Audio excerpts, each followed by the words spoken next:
Lee Sin mid for PoE yesterday. Obviously, they can flex it into the jungle too. I just think I had some issues with TSM's draft yesterday, let's just say, so. Yeah, they had just 3 losing lanes, and I mean, I don't think they're gonna walk themselves back into that position. And I think a lot of teams are, like, you know, respecting the Mundo where yesterday they didn't. And funny enough, just yesterday, or at least they were the first team that brought up Mundo.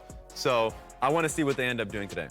Yeah, and I would say, like, when you look at how the draft started for TSM yesterday, in isolation, their draft looked fine, but there were a couple things like you're saying that I did not love with their draft yesterday. The Lee Sin early pick, what they ended up doing was, on CLG's side, they took away the Diana for CLG, and that was what felt like the crux of what this team comp wanted, but they wanted to end up taking away the Rumble as well. So this was TSM's draft yesterday. It looks fine in isolation, but to your point, playing into double marksman, front to back with a Mundo and a Leona, it was very scary. It feels like TSM wants to work Lee Sin more into their comps and especially branch out with the champion pool that we see out of PoE. Yeah, and it goes back to the impact of a lot of the new items. Anathema's is a great point where, in this case, Mundo could just literally put it, if he's on side lane duty, put it on Renekton, super durable in that instance.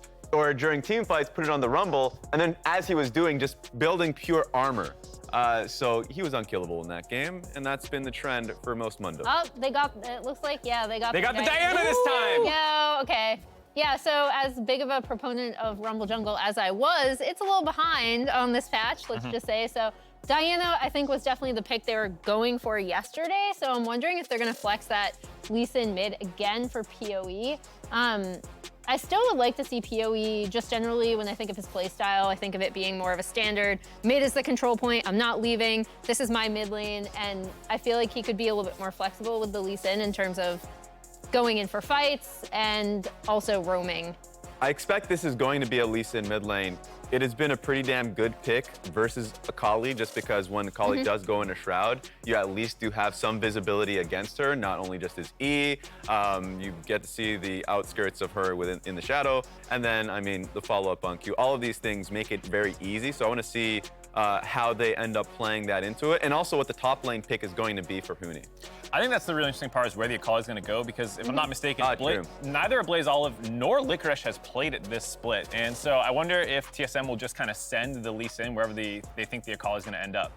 Well, that's, I was just gonna say, that's the flexibility that Lee Sin brings to the draft, right? Like, that's why you want to workshop this pick for PoE, because you can flex it into a favorable matchup for yourself. I do still think that they'd probably put the Akali mid lane. A lot of the best strategies around, like, on red side, if you do go 5-pick mid, or you can put it on 3-pick and then ban the 2 picks that you just don't want to deal with. So, like, the Tristana and LeBlanc ban from Golden Guardians do make it very clear that it's going to be Akali mid. The thing I like about this more, too, for TSM is they already have so much better engage. One of their problems in their draft yesterday was just basically the Alistar. Now you have Leona and Diana to start things off. So if they do, I mean, this could be the PoE Lucian potentially as well that could end up into the Akali, because a lot of people like that matchup. So even though Golden Guardians did ban out a couple of those Akali mid lane counters, there's still a couple more open for TSM if they want to keep branching out into that play style.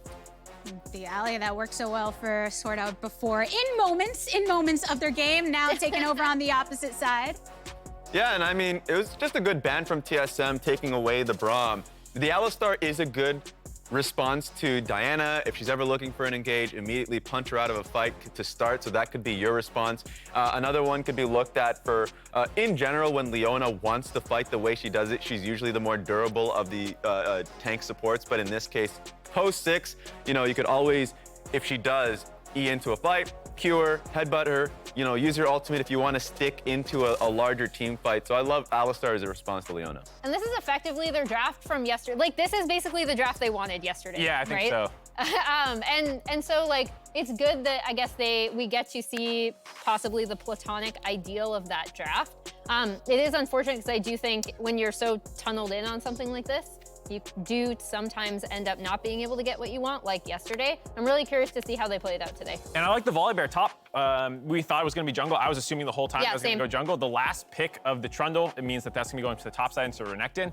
From what I've seen, it's a pretty good matchup for the Volibear, actually. And it was, I think, Tenacity on 100 Thieves Academy was popping off and with it. He got a lot of credit just solo killing the Renekton over and over. So potentially a good matchup there. Right now, we'll see if they actually do end up flexing it, or if they actually leave the Trundle in the top lane. Oh, interesting. We had some words talked about Trundle, I know, from Kaisen and such yesterday from the jungle position, but different in this regard. Yeah, I'm really curious to see Trundle top is interesting to me. Volibear top is something I see a lot of LPL top laners go for. They really like that pick. Yeah, we'll end up seeing when they get onto the Rift. In general, I just like the fact that Trundle can steal resistances from Leona. I think that's like going to be the go-to in team fights. So we'll have to see how it goes in game. I'm ready to see it happen, so let's hand things over to Phreak and Kobe to get us into the Saturday action. Thank you very much, Gabby, and welcome to the first game of the day, and welcome to the caster desk. I am Phreak, that is Kobe. We have decided that first edition mint condition just does not roll off the tongue. So audience at home, I want to hear from you which one you'd rather. It's Froby, which is, the fur from Phreak and the Obi from Kobe, or Freebie, the free from Phreak and the B from Kobe. Let us know. Froby, Freebie, put them in hashtags, tweet us, let us know. Just trying out every, duo name you can come up with. See if we can find the most unique or cringy ones. Absolutely. And if you have better ideas, let us know those as well. We'd love to have something that aspires to the level of Doug Duo or Demacia Vice. We want to be on that level. And by the way, if you don't have your Pro subscription yet, you can look up one top lane matchup for free. This one, it's a top lane matchup here between Licorice and Huni, and it's a battle between Renekton and Trundle, Kobe. Yeah, and Trundle actually has a decent time up here, especially you see he's going with press the attack for the quick trades. Just auto Q auto is really good burst damage, and since Huni has gone with the Conqueror there on Renekton, shorter trades definitely going to be very nice for Trundle early on. There's a ton of sustain in lane for Trundle due to the passive. If you get kills up there as well, super easy. And Trundle, guess what? One of the beneficiaries of the new split pushing items. This champion can be a monster split pusher later on into the game, and so there are some options there for Golden Guardians with the Akali for AblazeOlive. Obviously, a premier pick right now, great for side laning, but Trundle, you could go Anathema's Chain super early on and start split pushing to your heart's content. Yeah. I will say, though, this draft from TSM is almost exactly what they did yesterday. Their only change here is they've switched out Rumble as their AP, solo AP threat jungle to being Diana. And that is an upgrade to me. So there you go, 3 autos. And yeah, I mean, this is just good. Look at that trade. Trundle takes like 20 of your AD and just hits you with it, and Huni's now half health. Exactly. Trundle, press the attack. As we said, super good early, very quick trades, but especially Renekton, when you don't have access to the wave early on, level 1 Renekton is actually one of the most abusable champions that actually turns into a very strong laner, but level 1, zone him right off that wave, no rage buildup, and can't have anything to say about these trades with Licorice. We're just going over, though, as far as TSM and their overall strategy. Very clear that coming into this week with their concentrated scrim time, they've come out with this strategy, using it duplicate strategy, just like yesterday. Double AD solo laners, the exact same with Renekton, with Lee Sin. AP threat here from Spica, trying to set him up to be a very, very big focal point for their team fights. But they're going to have to prove on yesterday as they lost to CLG, try and get these solo lanes unlocked and have some more influence from those solos. Cool thing right there, we just saw PowerOfEvil throw a Lee Sin Q into the Raptor camp as he was in the middle of clearing the mid wave. Said, hey, by the way, he's not on this yet. What does this mean, by the way? Because it should be done in 3 camps. As they don't know right now, he's on Raptors a little bit later, but worth noting that this was some nice scouting by PowerOfEvil. Licorice in his first wave had put a very early ward down to spot a Diana 3 camp gank, and now we've got pressure top side. It's going to be hard to land the gank, I feel like. PoE, if he's holding a trinket ward, can always jump away, and indeed hops out from Volibear, but that's now a very long cooldown. We'll have to wait for a second ward. Yeah, you don't actually have to wait for a second ward because it's placed pretty far back in the lane, too, and it is going to stay there for further options. You can just wait for your safeguard. It's one of the nice things about saving your ward for Lee Sin. You don't, in mid lane Lee Sin, have to use it for visual all the time. If you place it close to your tower, then you'll have an escape route for a lot of these times. And Akali, not very scary until level 6, so all he really has to worry about is that jungle tracking, like you're talking about, getting any sort of vision on camps early on. Very easy to track Volibear now. Off the reset here. Yesterday for Golden Guardians, biggest story was them getting that win with Licorice, first game with Licorice, and I think a huge part of it was Iconic's early ganks on the Volibear. Much more successful. Damage. Chime headbutts away after Shock is on for a second, but SwordArt can get a bit more damage. The Pulverize is going to land. Here comes the dive on in. First blood in for Spica. Gets himself a real jungler, and TSM have themselves an early game. Phreak's always finding ways to throw shade at Rumble Jungle. Caught me off guard with that one. Diana is an upgrade, but she's just the best jungler right now. Xin was banned out in this game, and they're doing so much to set up Spica for success. You know, drafting him as the only AP threat, it's a really good timing here, though. He plays off of SwordArt and Lost, waiting in this death brush. Nice job by SwordArt there. Waits as Chime fully face checks, then goes for the E, saves his stun for the flash afterwards. It's just very, very good cooldown management there from SwordArt and just choice on saving his abilities. You wait the maximum time for Alistar to get super deep into the brush. You walk forward with your E getting to the other side. Then you have position for the stun right after. Honestly, extremely well set up by the support, even though Spica is the beneficiary, gets his name in lights. First blood on the Diana, the solo AP threat, everything going super well for the TSM jungle. Yeah, really nicely done. Not getting Aftershock till he's at like 1/3 HP on the Alistar because he's stunned, can't hit Pulverize in time. Like a lot went really well for TSM. A well-earned kill all the same. Probably being pushed in. Licorice clearly has a lot of priority here over the Renekton. Farm's going to be pretty close to equal. Actually going to be probably a bit Huni favored as he finishes off the wave, but with top pressure, it means he can walk in. You're seeing on the minimap, he runs over, puts an aggressive ward down that's going to spot the blue buff as it respawns, as well as the Gromp. And, you know, good play out of top lane so far for Licorice. Yeah, it's going to be a nice play out of top lane for him. It feels good. You're Trundle, too. You have very solid scaling for later on in the game. But guess what? This is going to be such a terrible jungle matchup now. Volibear is so early game oriented, and with not having success on the first gank for Volibear, plus Diana getting a pre-6 first blood kill, this should be run by Spica. So top lane very heavily influenced by jungle intervention. He gets the top Scuttle Crab here. Yes, they've got really deep control wards here on the side of Golden Guardians, trying to see out anything on the top side, which will protect Licorice, but Spica will have run of the map here. And right now up at camp, but obviously up quite a bit of golden XP thanks to the stuff he's gotten done in bottom lane. AblazeOlive and PowerOfEvil trading farm very equally right now in the mid lane. Small top lane lead for Huni, but not a very big deal as he's taking his second recall now. Goes all the way to the Executioner's Calling. Obviously, healing is a very, very big part of Trundle's kit. The ulti and the passive going to be meaningful. I'm, by the way, expecting on Trundle's side, I'm really, really partial to Divine Sunder Titanic Hydra as a top lane fighter build. I think it's just kind of better than playing tank. When you do expect to get gold income, you can really duel strongly with that kind of build. You certainly can. Provides a lot of all-around power for the build. You can team fight, you can split push. Definitely plenty of options. Like what Huni's doing here, though, in the middle of the wave, pulling it over so that it is going to focus down on his and deny some little bits of golden experience to Licorice as he takes the long walk back. Saving his teleport is the big thing of note here.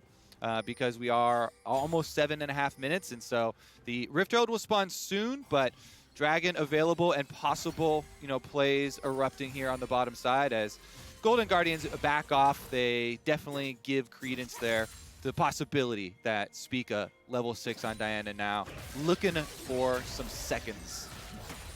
Trigger word goes down from AblazeOlive to track PowerOfEvil's movements. Sees he's coming down this way as well as the first Dragon's been on the table for some time. As we crest 8 minutes in the game, Herald is summoning up as well. Good pillar. Ulti comes in. Big damage. Huni gonna pop his own ult as they trade blows back and forth. And that is a flash forced out of Renekton in a 1v1. How often do you see champions beat Renekton in lane? Licorice's Trundle so far so good. Yeah, ultimate goes down and Huni has to respect it. Let's see about the teleport answer here, though. There's that Rift Herald we were talking about. Dings right at 8 minutes. Guess what? Spica's over there. Even with the flash being burned from Huni, the wave is pushed in right afterwards. So, yes, his flash is burned, but you get the wave pushed up. Junglers coming over with Prio, and they are able to get that very big kind of tempo objective here for TSM. Yeah. First Herald going to push this gold lead into the stratosphere. Huni flashes, doesn't seem to have to care about that one. Keeping permanent shove in the top side, has plenty of regen. Of course, he is Renekton after all, and looks like Licorice is going to burn his TP to get back to lane. So flash down on one side, TP down to the other. Going to go for the fight right away, waiting for the slice and dice. Big rage bar available on Huni. Just doesn't do enough damage, but here comes Spica. Just gets deleted in the 1v1. Licorice now on the way out. That pillar was not exactly well aimed. Spica finds himself the kill, and that's a trade nicely done. Takes him down. Did I tell you, it's nice when top laner's going well, but guess what? It's a jungler's world, Phreak, and Spica is He's going to be owning it. Not only did he get the kill, pushes in the wave. Iconic's going to be here at the tower, but guess what? He's still got Rift Herald in hand, and that's down to 3 plates. Oh, big damage on bot lane, though. Lost. Can he dodge anything? Headbutt, pulverize, looking really good. Ulti flash gets him away. Had to burn everything, and now the TP is going to be answered. Huni coming down to the bottom lane, and that's a really good flash Zenith Blade from SwordArt. It's actually PowerOfEvil. I take it back. He is there. Lost finds himself the kill, and a tower dive in the top lane. Iconic wanted to defend, and he could not do it. Spica is 3-0. Is that North American superstar jungler extraordinaire Spica? Yes. Rich Diana, 3 kills here. Bounty on his head. Only AP damage on his team. TSM, they came right back, Phreak, with the very similar strategy, dominating here versus Golden Guardians, though, off of some big early plays. I do, as we have a moment to kind of revel in how far ahead they are, want to look back too to, you know, credit SwordArt and Lost because of the setup on bottom side to get him the first blood, but after that, just really good maneuvering there from TSM. Top side here, as you know, this was a story that we got to see initially. Iconic slipped in, wanted to finish off, clear out some of these minions, but Teleport comes down with the Rift Herald, and Iconic staying here, not respecting the dive. Even with Spica getting early tower aggro, he's able to go all the way through. They wait for it to reset. Rift Herald crashes in and just finish off the bear as the tower is only a couple more hits. They get everything they want on the top side. That is an explosion of gold. This early game has just been blown out of the water. Yes, so huge now in top jungle. Well done on the Herald control. Obviously well done there. And yes, the follow-up dive looking really beautiful. So now it's Golden Guardians on the back foot. 3,500 gold at 11 minutes. That is a really tough comeback to try to muster here as they're trying to build up their components. Yeah. The Phage means Divine Sunder is very likely here for Licorice, so it is going to be Fighter, not the Iceborne Gauntlet we've seen. Takes the next 1v1. Huni just slices away. Dice, I believe, not available, but gets a decent Q and comes out okay on that trade.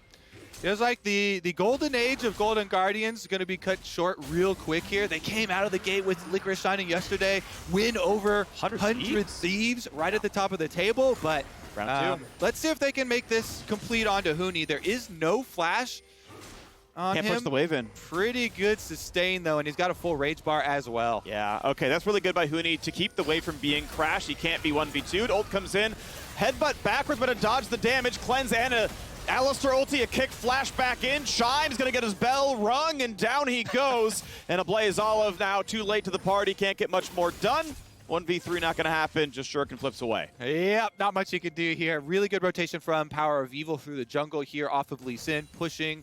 Wave control means they can move up as well. Very, very deep. They got the initiation. SwordArt gets both Alistar Ultimate and Cleanse. Flash is burned as well from Stixxay. So, I mean, this is just such a completely different story from yesterday for both teams. Yeah. It's just the reversal of fates on both sides. They hit him with the quick Uno game. Draw 4. Sorry, bud. This is going to be a slower road for you right now, Golden Guardians. At least they cut pace with their opposition. I just want to tell the quick story of Golden Guardians in the late season because we're down to the last 11 games. Regale me with some story time, Phreak. The quick one is the fact that they're basically one game behind CLG and FlyQuest. And they're 2-2 against both those teams. They'll play them in the last round robin in the next couple of weeks. Like, the chance of getting out of 10th and into a playoff spot is very, very real. But they do have to make up that game. And when you saw CLG get the good win yesterday and FlyQuest get the good win yesterday, you're like, ooh, Golden Guardians, this is now a tougher road ahead. It's a funny thing because as much as yesterday was so exciting and very memeable as the day of upset, yeah, when you get one upset, you know, at the beginning of the day, you're like, oh my goodness, brain starts blowing. But then when everybody else starts upsetting as well for the rest of the day, they continue, they get a little less special. I mean, it was still special to me, Yeah. seeing the Golden Guardians 100 Thieves win, Licorice getting 2 solo kills on Someday in his opening debut on this team. Like, that was cool to see, so that story is still in my mind. But yeah, I'm still a fan of the fact that the fight for the last playoff spot is still so close. And technically, he did get a solo kill onto Huni as well in this game. Just got ganked right afterwards. All right, here we go. Tower dive activated. They turn it off, and Huni's going to be deactivated just like that as well. 3 people show up, and one of them doesn't leave. And this one, they've got the... Oh, I believe they have the second one here. So going to be able to push in on this tower. And guess what? Turret plates are down, so Licorice can just bang away on this one. They will be able to trade with bottom tower from TSM. Wow, Spica going for the full-on dive. Gets rid of the wave. Licorice, red buff. He's at 1,000 health, though. I don't know if he's quite going to die. He's got reinforcements soon. Chime is here. Spica, though, gets good damage, burns the cooldown, but honestly saves a lot of turret health for the play. Yeah, Diana must be respected at the moment. Very good counter push there from Golden Guardians, though. You know, when you are at this big of an early deficit, you have to overload one side of the map. So I really like that. No hesitation by Golden Guardians. They focus on sending multiple members, everybody try and get that kill. They take down top side. They didn't finish off the turret for that much needed turret gold, but it is at least, you know, a counter punch to try and start building something off of. The problem is, you mentioned overloading the side of the map. Yeah. Right, Golden Guardians focusing top side. Look what has happened in bottom lane. Yes, there was the early gank from Spica. He's the rich man of the map. Okay, great. But that is a 40 CS lead if you round in the bottom lane. That is really absurd for 15 minutes into the game. Lost is so far ahead. Mythic is done while Stixxay is still on components. This is a really, really good look so far for TSM's bottom lane, and hell, their entire team so far. Yeah, honestly, that's what you want to see when you've got a comp like this that is so heavily built around dive, just as we explored yesterday. Now, though, they're ahead, so it's turbocharged dive. Kaisa can join from anywhere, gives even more threat to the setup of the Leona-Diana combination. Oh, big damage now as Iconic finds himself in a 1v2. Won't get any damage onto Spica or SwordArt as they look to him. Ultimately going to be wave in the mid lane and no pickups just yet. Second dragon spawns in 40 seconds. That's likely to be TSM's based on the 5,000 gold lead. Shoving in mid, no problem here. Do that for one more wave and then show up and grab their prize. All right, let's throw out some Golden Guardians perspective, difficult comeback scenarios here, Phreak. There is a level 11 Akali with at least Riftmaker done there, and yeah, Kaisa's rich, but no defensive stuff there for Kaisa. So maybe there's a possibility Ablaze is able to find Lost and try and convert. It's very difficult since Kaisa has ultimate and flash and heal available, but they've got to look for some sort of surprise play. Mid lane turret definitely going to die as they crash this turret in. They summon the Herald, and it should also create some pressure on a tier 2. The dragon can be soloed when needed. First, though, he gets some damage on a Chime. Headbutt backwards, but sort of under the turret. Leona ult comes in. He will die to the turret shot. No, not quite. Staying alive, but now Licorice is in. That should be a kill. Volibear shows up for one, and now the pillar just dodged away. Could not interrupt the Lee Sin W. Could have flashed if he had to. Mid lane turret, I believe, is almost rubble, but just barely still alive. That said, TSM find themselves down a kill, but up that mid lane turret. Will they still play for the dragon? Stop engaging on Alistar at turrets. How many times have we actually seen this? Especially with Leona, unless you are ulting Eing in so that your stun is going to ensure the Alistar doesn't immediately Q you, immediately ult Q you and break out of it, you're going to get Q'd and headbutted into the tower there. So SwordArt goes down, flash blown as well. Wow. And you have to be careful about giving too much back to the Golden Guardian squad. TSM with their giant stranglehold on the game will kind of shrug it off, but those are the types of things you really want to clean up because TSM are at the top of the league in the standings. They're looking for the peak. All right, well, we'll look at the next play then. Interesting to see that Golden Guardians did back off in the 5v4. They had several ults up, but again, here's that dive again. Nice play. Yeah, there's no way after you take it in, you're going to be able to react to that. So SwordArt burning down with the Ignite too, and Licorice had a very good ward to TP on. Comes in, trying to chase them down for more, but everybody's out. Pillar on the other side means that's only going to be the one support kill, and Dragon stacking still for TSM. The components of a stopwatch are in for Spica, so he's ready to go for a while. Going to be pretty safe at starting the dives. The stopwatch is the important part, and Huni able to slice right over the pillar and walk away safely. Has a wave in front of him, no big problems. In cases of play, you've got a jungler recalling the brush, but everything's going to be fine. Out he goes. Now, the big thing for the next few minutes here for TSM, their comp really accelerates in playing the entire map. They have so much power in picking people off.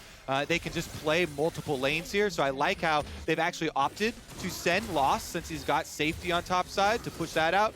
Bottom side, maybe SwordArt is able to get in range, try and make something happen, but it is, again, Trundle, very difficult to finish that up on, and they don't want to spend too many resources. But as I was saying, the split push there from TSM, you want to play all three lanes. Lost gets solo experience pushing all these waves into the turret. He gets solo gold on the secondary turret, which is worth 250 more now, so that is nothing to scoff at, and Kaisa gets even richer. There we go. PowerOfEvil gonna ward hop backwards, trying to stay alive. Kick's already down, has a flash, uses his Q to get closer, but Licorice is there, takes a bite right out of Crime. Constable or not finds himself that kill on Lee Sin. Yeah, PoE not able to work his way out of this one when you lose out on a bit of the other side of the map and lose vision of the Golden Guardians. They can go for a collapse on you. It's not really, again, a lot of these one-off picks for TSM aren't going to leave that big of a mark, but they're still looking at areas to clean up, you know, especially after yesterday, how they were a little bit disappointed in the play that they showed. Still, though, definitely have full priority to be able to continue on with the game plan we mentioned before. Baron is going to arrive to the map, which makes it much easier for TSM to force on Golden Guardians now. You just get your vision control over this area, and you'll be able to try and draw Golden Guardians into the Leona-Diana combination. For sure. Meanwhile, split pushing Akali. Highest CS on his team, AblazeOlive has been one of the absolute brightest stars on Golden Guardians. That said, Licorice has had 2 bangers so far. So maybe he's the second brightest star on the team. You know, we've got Alpha Centauri now up in the top lane, and it's going to be maybe a little bit nicer. But regardless, 189 CS, he's really big. He's got his own Zonia's components. That could look good. And now, what's up next? TSM waiting the brush with SwordArt, but we have very, very safe play out of Stixxay and Chime. It's max range Q snipes, just clearing the waves, waiting for the side lane plays to happen instead. Yeah, Golden Guardians definitely looking for counters rather than setting anything up themselves. Again, TSM has so much engage. But Ablaze actually looked like he was just building a slow push on bottom side. He's not hard shoving down there. He does have teleport, so he's ready to join if TSM go a little bit too aggressive here in the jungle in their attempts at setting up that Baron. Gold lead sitting at 5,000 as you're mentioning the Baron setup. Recalls in the brush, control wards in the pit. It is Fog of War for Golden Guardians. AblazeOlive, a level up on Huni. The gold should be really close. Huni got his share of turret gold, so may still be ahead in that metric. Hits 13, that's equalized. But he's, of course, not really counterbuilt for the Akali. There we go, 7,700 to 73. Yeah, okay, it is a small gold because of the turret gold. That makes sense here. But again, he's not completely counterbuilt for the Akali. Has armor boots, for example. The healing cut will still be valuable, but that 1v1's probably pretty close. If you're thinking about that 1v1, I definitely would actually take the Akali in it, especially because he's got the stopwatch. However, there's no vision for Golden Guardians. The entire map has been dark for them, so you never know if Kaisa is close enough to ult in and turn your dream 1v1 into a 1v2, so that's why he doesn't take it there. Doesn't have any extra information. Okay, diving on in, invisible half health, but okay so far. First on to Huni, nice solar flare hits 2. Diana for the follow-up, no kills just yet. Stopwatch used for AblazeOlive. Dives in the backline, Huni's gonna drop 1 for 0, and the bash will continue. PowerOfEvil in the mix, jumps out, but cannot survive. Trundle is so tanky, the front line's too good. SwordArt on the way out, does have a flash as you have to burn it. When does Pillar come back in? The cooldown's pretty long, but Licorice can find that chase. His W's back up, he's gonna be in range, good sidestep. That Pillar should signal a death, or at least a flash walks in, has to respect Kaisa. They knocked down the wave yet again. Dragon's up in 2 seconds, Golden Guardians must own this one. The front line holds strong, Golden Guardians take the fight. They have so much sustain as well with the extra Alistar heals coming in, plus Trundle healing off of everything dying there. Dragon started up from Golden Guardians, and they're gonna force it here. Spica so low on mana as well for the Diana.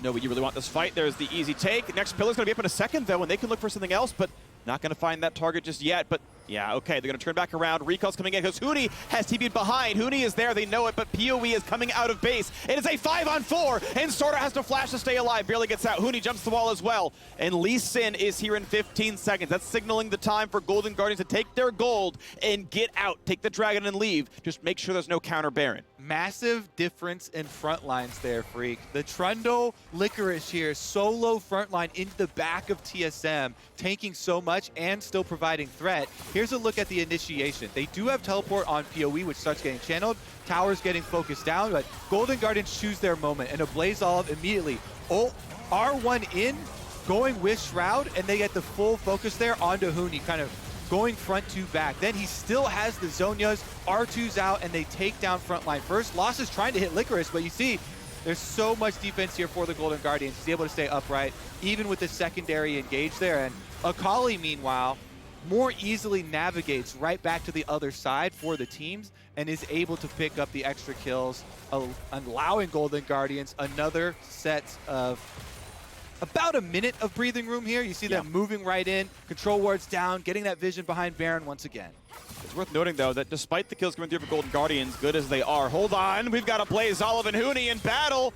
Oh, will nearly kill, but not quite. There we go. Gets the auto, gets the Q, gets the execute. AblazeOlive solo kills Huni. And Phreak, the difference? He had vision of Kaisa that time. He knows Kaisa's not going to be ulted, so you take that one every time. AblazeOlive has joined the party. And guess what? Zhonya's done as well. Didn't obviously have to use it there. Golden Guardians scaling really taking effect here. Okay, 4-1 on Licorice, 1-0-3, 218 CS on AblazeOlive. The solo lanes are the name of the game for Golden Guardians. I do want to refocus, though, because TSM, despite the kills, the point I was making a second ago, still have held this 5,000 gold lead. Individual moments have certainly looked good for Golden Guardians, but TSM are still the leaders of this game. It looks... There we go, Spica. He's very tanky, but has to burn the Zhonyas, has to burn the stopwatch. Now trying again as flashes to safety as well. 2 big cooldowns gone. As with a bit of yesterday, some mechanical misplays, it looks like TSM a little bit uncomfortable with this style of play. Maybe, you know, the Renekton Lee Sin double solo lane, solo front line there, definitely not having the effect they wanted. Here's another look at the solo. Ult on through, R1 is down, so R2's ready to go for the execution. Very easy stuff there for the Akali. No danger, and that's why there's no hesitation again, knowing where the rest of the team is. Really nicely done. Good to know his execute windows as well. Did not have damage after the Guard Trigger heal to kill with just the ulti. Waited for the next Q. Got the empowered auto. Walked back for it. Got the Q. That was enough. R comes in, finishes the kill. It's just so nice. Akali scaling nowadays. Once you get max rank Q, the lower energy costs, able to keep up that DPS. And guess what? Now Phreak only 1 level away from the rank 3 ultimate. It's a lot of damage. Akali's ult scales really, really hard with level. I know part of the changes Riot did a while back to try to make this champion not as pro-biased, still pro-biased by the way, was make her better late game, because that tends to be better for like average solo queue players. Oh, it's a good late game, all right. Oh, it is. And so AblazeOlive, you know, got through his laning phase, no problem. Got his kills, and now he's almost 16. And one of the biggest things for Akali, which is kind of rare for a lot of assassins, is that the ultimate, since R2 is applicable to team fights, with it being AoE, that's where you get these really big highlight plays where it's chunking multiple people down to huge effect in these later game scenarios. And again, Licorice, it looks like we're both going to get what we want. It is Divine Thunder into Titanic, and I'm hoping for the Anathema's Chains coming up third. Visage. Spectre's Cowl only built in a Spirit Visage. Ah, true. So no Anathemas. No Hull Breaker could have been an option as well if you really wanted to go hard. So yeah, no one builds it. It's funny because when they were both announced, everyone was like, "Ooh, Hull Breaker, yeah, you know, could bring it be some." Never mind, we have initiation. Sun Root, big damage on a SwordArt, could be a good target, could be a good mark. Follow in, almost the kill, but wait, he's been stunned. Has to burn the Zhonies. He was not in the Shroud, didn't have it to cast, I believe, and now has to run away. So SwordArt lives, and Golden Guardians barely does the same. Honestly, they are going to be able to get the reset off there for TSM, so won't be hugely detrimental as there's still 19 seconds left on the Dragon. SwordArt can get pretty close. Huni's teleport is ready, PoE's teleport is ready, but it's going to be about the positioning and can they actually, you know, have any sort of impact with these picks. We haven't had a very big Lee Sin kick from the side from TSM. You know, maybe getting one onto Volibear post-ultimate, or the Trundle or something through the rest of the team to try and set up this Kaisa. Looks like Dragon started by Golden Guardians, though. They're going to try and force TSM's hand. Plenty of vision. AblazeOlive forced to E out 3k health. Here comes a Smite fight. Who's going to grab it? Goes to the red team. 2 Dragons apiece now. AblazeOlive jumps right back out. That's ult 2 gone, so Execute is no longer here. Huni, 1 hit away, flashes to safety, but Licorice has been untouched. He's ready to battle. 3-man ult. Absolutely huge from Spica. Hedgehogs all the kills, and now going for the third one. Stixxay on the flash, trying to run for his life. Staying alive for now. Spica without cooldowns does get shut down. Massive gold onto the Varus, but be careful. It is a 4v3 on the map, can still look good. I'm not sure you can duel a Trundle PowerOfEvil, but the arrow doesn't land from Stixxay. Licorice walks out with his life. It's because they have the Huni teleport towards mid lane, trying to push it right back out. They aren't going to be able to transition into Baron because of the extra casualties sustained, but it was a nice kind of comeback fight there inside the pit. PoE and Spica getting the kills. They work around the Trundle basically, even with Licorice having some offensive threat there, able to at least get some kills back on the other side. Golden Guardians, though, this is what they wanted. They force down the Dragon. They actually get it right before it starts. Nice E usage here from Iconic. It's right down. Spica jumps in to attempt the trade, then forces down on him. Huni barely flashing over the back, not going down was big, but Spica comes up huge with that ultimate, repositions over to finish off that Akali.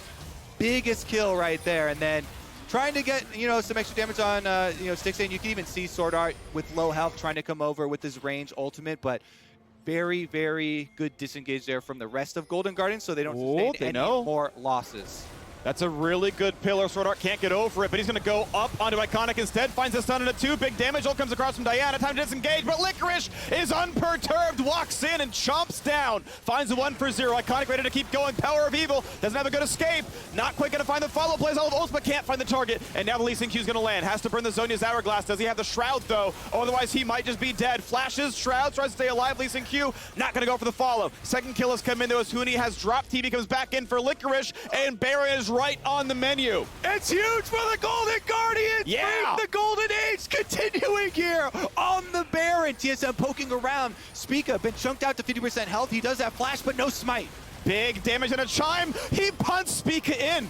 Does have his flash, though. Gets over the wall. Not going to be a problem. 7k health on Baron, but now, actually, they know the Blast Plant's alive. They know Spica can get right back in to go for the smite, so they've got to pull away from this one.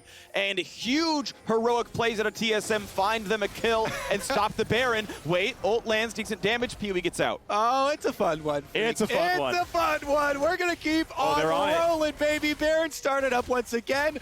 Round 2, fight! Licorice, level 16 ult, is back up. He is not going to be killable if they play this fight well. 5k health, here goes the play. Big stun of AblazeOlive, gets the Shroud, but gets deleted off the face of the map. Licorice pulled back in by Diana, takes a lot of damage, but again, too tanky to be killed reliably. Walks back in, still at 1200 health. Baron started again. Huni has left the base, he is here, and it's time for Chime to walk out yet again. 5v3 for TSM. Control ward in the pit. How do Golden Guardians get in? Iconic, no flash. Ults up soon. 1k health. Baron Nashor claimed, and TSM go right back in. There's the kick. There's the kill. And it's time to get a bit more. Stixxay going to fall as well. Another double kill for Spica, and Golden Guardians turn tail to run. Third time's the charm. Phreak, TSM get the Baron on the third initiation here, plus getting the extra kills onto Golden Guardians means they're going straight for the base. This one's wide open too. They've already got the minion wave down mid. This one will lay destruction. This inhibitor definitely gone. Akali is back up, but TSM will reap the rewards. This is at least inhibitor. It looks like they're going for the Nexus itself. 15 seconds on Stixxay, 20 still on Licorice. Without Trundle, the team fight is very weak on Golden Guardians, but they're going to try their damnedest to hold on. Shield comes in, good damage to Iconic. Double pulverize lands, AblazeOlive staying alive. Diana comes in, Zhonya's immune most of the damage. First turret is gone, Trundle up in 5, Stixxay up in 2. Here comes the fight yet again. AblazeOlive ults away, but gets found by PoE's Q. They will trade the Lee Sin back, 4v4, 1 turret alive. And here come the reinforcements. Golden Guardians got to fight for everything they have got. Slow comes out from Iconic. Huni gonna be the target. Stunned up, gonna die. 2-for-1 team fight now to Golden Guardians. They're gonna run out of the base. Dragons up in 30 seconds. They can claim that, but can they get more? Licorice on the chase towards SwordArt.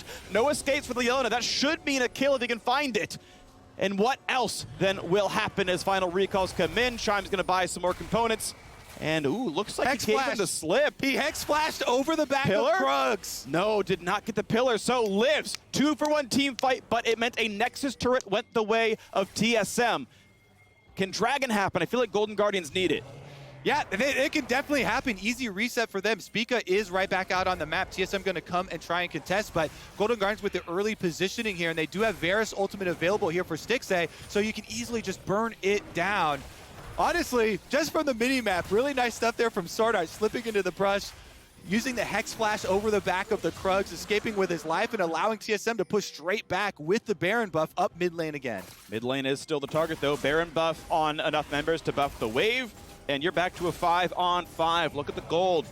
The top of the screen, TSM still 8,000 ahead. They have not let up the gold lead. The fights have gotten close, but TSM have lost 1 turret the entire game. The objectives they have lost are some extra health regen. It's not a huge deal yet. The focus on Akali has been what has turned these back around for TSM. Lost able to get in for the execution on the last one. Q going off and being able to get the last hit there. Huge in bursting down this assassin threat for the late game. And now with the Baron buff, only 16 seconds left on it, but the Nexus turret here is so low already. Here we go, flash stun. They have found Akali. Zhonya's hourglass pop. Now will he live for the rest of it? Jumps out, goes behind the other turret. Big dive comes in. Huni dangerously low. Sterix pops, staying alive, but watch out for Licorice. Flashes to safety, heals with the ulti, stays alive, but Diana catches 4, finds 2 kills. There's the third. Chime is down as well. TSM are too tanky. 4th kill comes across. Licorice left alone. TSM will find the win. A huge game out of Spica as he rights the ship. Woo! A bit of a roller coaster there, Phreak. TSM, they went straight to the top in the first few minutes of this, so they got a lot of height for this roller coaster. Yeah. And then we got some nice comeback fights there from Golden Guardians. Trundle and Akali, probably the 2 biggest on display. Honestly, with the focus though there, the refocus from TSM after the big Akali fight in the bottom side, that was #1 priority for them. Over and over, they chased down AblazeOlive, even through the Shroud, focusing in, making sure they get that Akali kill. And from there, they are a lot more solid in the team fights. They took the gold lead early on, and though the fights were close, the objective play was very good, right? Both Heralds, first 2 Dragons, so Soul was never a problem for them. And the fact that the fights were close wasn't as relevant because the fact that TSM had a 5,000 gold lead because of turrets, because of wave control, because of having better farm. Like, that part was always a class above. Some of that is better players, some of that is the gold lead making it easier to do, but that's the part that held on the entire game as Golden Guardians tried to fight back. Yeah, they've got this early game priority drafting here for TSM. The 1 AP threat for Spica, it actually starts out in the ideal scenario with some good setup from the bottom lane, you know, waiting in that brush, getting the first blood for Spica, and then being able to transition into the top side where even though Huni goes down and dies to the 1v1 with the Trundle, Spica's then there again already and already has the Rift Herald in hand. Yeah.